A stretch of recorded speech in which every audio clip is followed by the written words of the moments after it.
Hello, my name is Doug, and I would just like to apologize for my prolonged absence.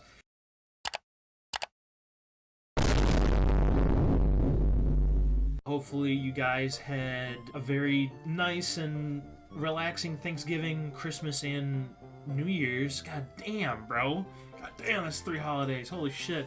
Hopefully there was no political talk, even though I know the big orange man got elected. In today's video, I'm basically gonna be reviewing Pokemon TCG, the mobile app. Now, I know a lot of you are like, oh my god, mobile app, what the fuck, bro? Is this guy even a real gamer, bro? I love Pokemon. Okay. Pokemon was like one of the very first games that I ever played, and in the Nintendo DS. I know this is gonna sound, but the Wii and the Nintendo DS were my first ever consoles.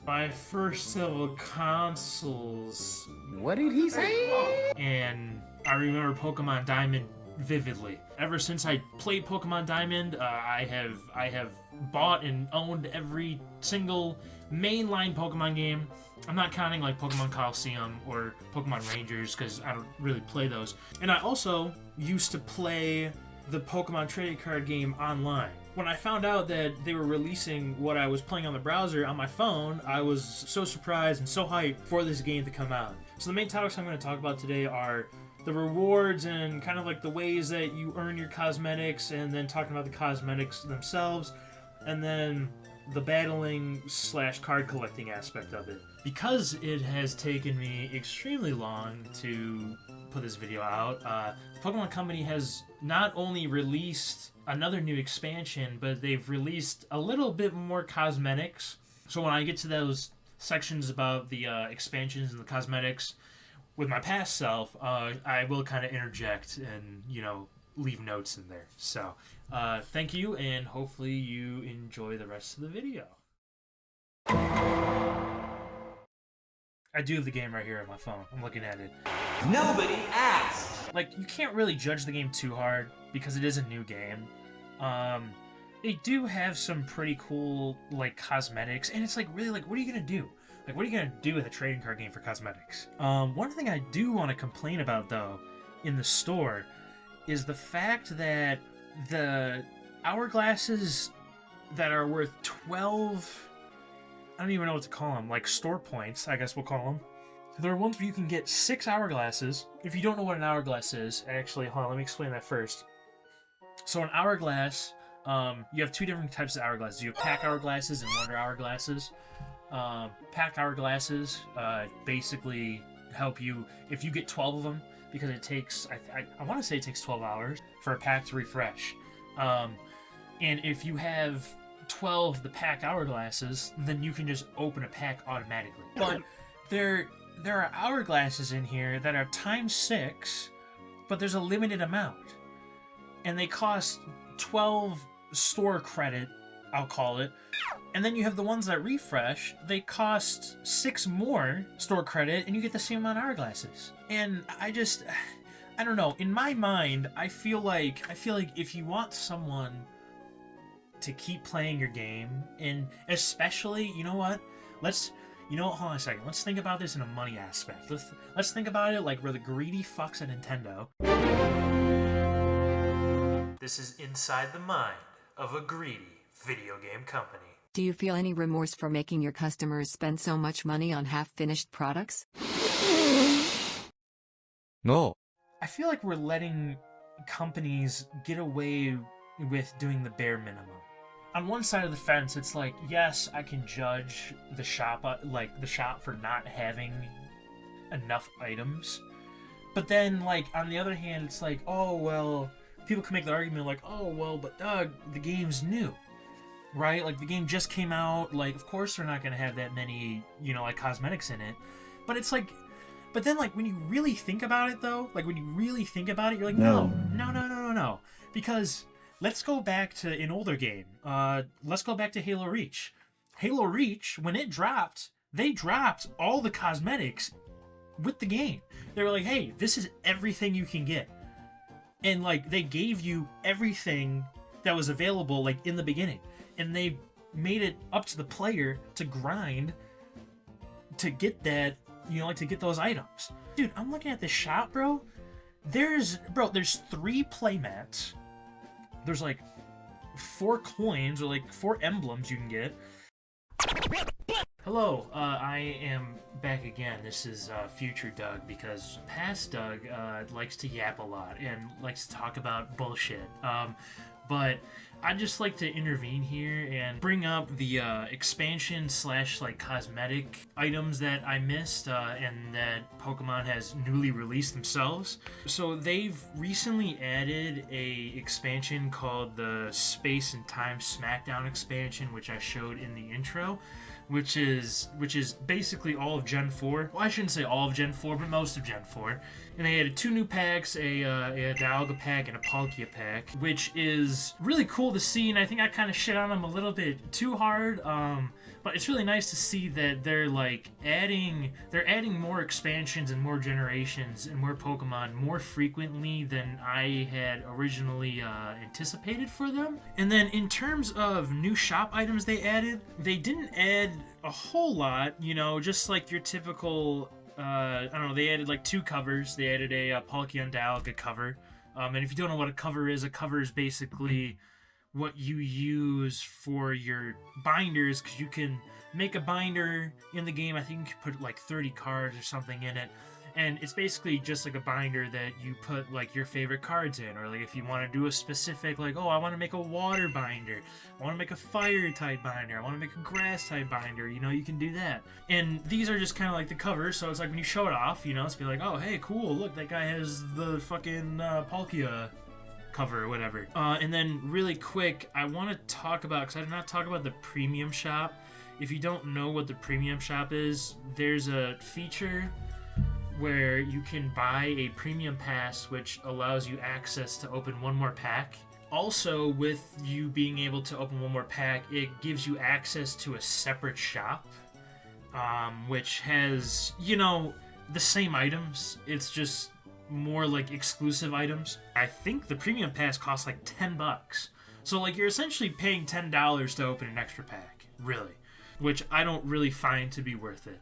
I also want to cover the packs themselves really quickly before I let Past Doug talk about the Wonder Picks. Kind of feel like there's really not much to talk about them other than like the card art, and Pokemon for me has always been one of my favorites when it comes to card art, because each artist has their own unique style, and it really gives life to these cards and to the Pokemon themselves. So one thing that I really want to ask you guys, I guess, because I'm not too sure, I do collect some Pokemon cards, but I haven't bought Pokemon cards in like 6-7 years, something like that now. I guess I just kind of want to know if they're new, or maybe like half of them are new, half of them are old card arts that are returning, or whatever.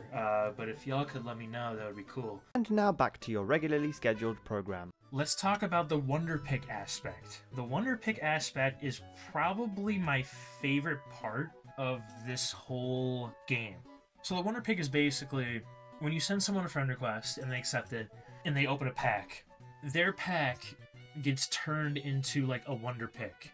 There's 5 cards in each pack, and a Wonder Pick is essentially you get all 5 cards laid out, and they're like shuffled up randomly, and you have a chance to get like a really good card, or just like any card that one of your friends has pulled from a pack. And I think this feature is great. Honestly, I think this is probably one of the best features in this game. Now, the other part of this game is the battle aspect. There's 2 options here. You can choose from either solo, which is basically against computer players, or you can do versus, and you can do a random online match, or you can play against your homie, with your fucking Mewtwo EX deck. You fucking bitch. I don't know how to really go about this, because, I mean, everybody likes to complain, about cards and stuff, but, I mean, like, it's a card game. There's always going to be broken cards, there's always going to be broken combos, there's always going to be something, right?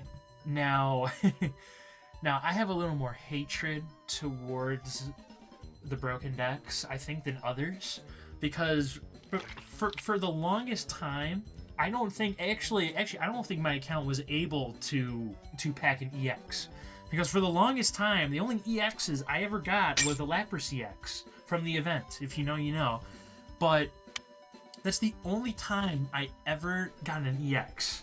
I still only have one Mewtwo, by the way.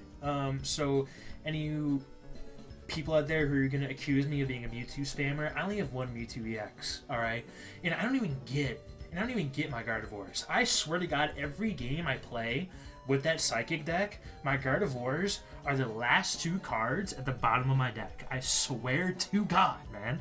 I will say the animations are kind of cool. Like when you throw out an EX, even just like on your bench or as you're starting Pokemon, like it does make a cool like animation, pops up so everyone can see the card art and stuff, which, you know, is a really good part of it, because I mean that's like really what Pokemon is, like at least the trading card game. And like this game is like about the card art, so it's like, why not show it off? The only thing that I can really complain about is my luck, because my luck has been fucking shit.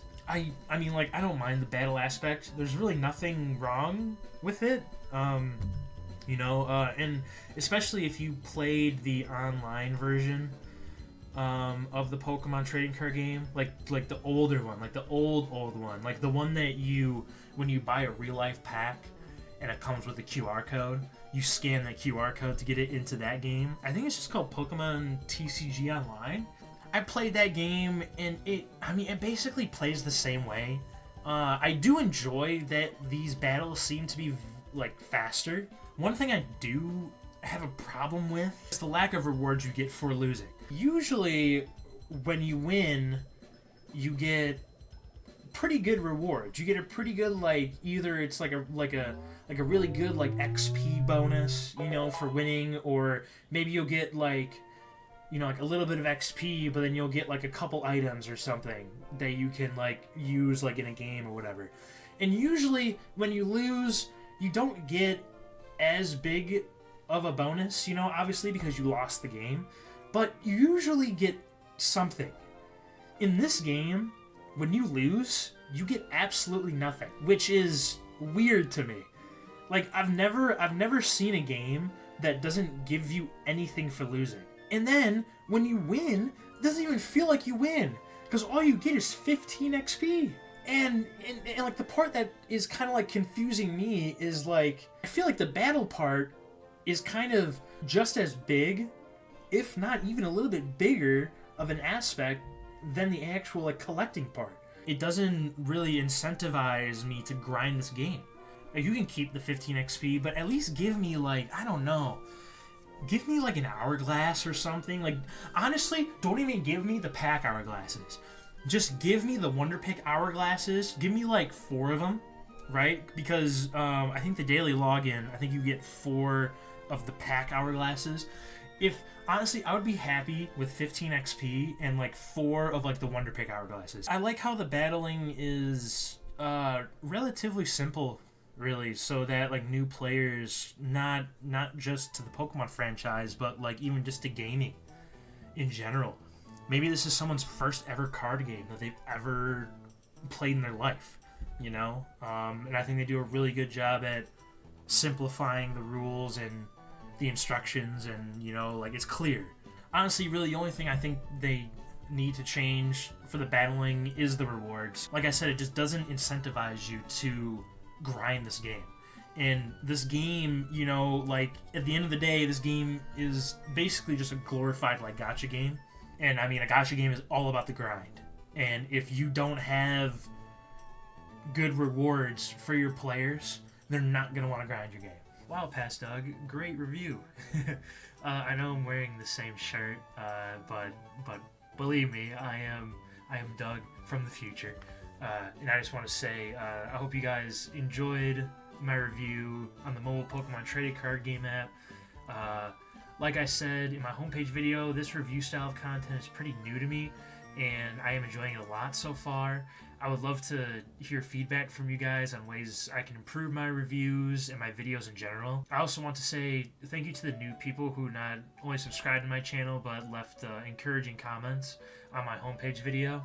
I appreciate your guys' support a lot. Finally, I know I said this in my homepage video, but I want to say it again here. I'm making a schedule to push out content, and my goal is to upload at least one video every 2 weeks. I know that may seem like a long time, but I truly believe in quality over quantity, and I would love to take as much time as possible to push out the best looking content for you guys. And I plan on improving my video structure and quality with each upcoming video. Thank you again for watching, especially if you made it this far. Subscribing and leaving a like would mean the world to me. And if there are any games that you guys want to see me review, you can just leave them in the comments. Thanks for watching, and have a great day.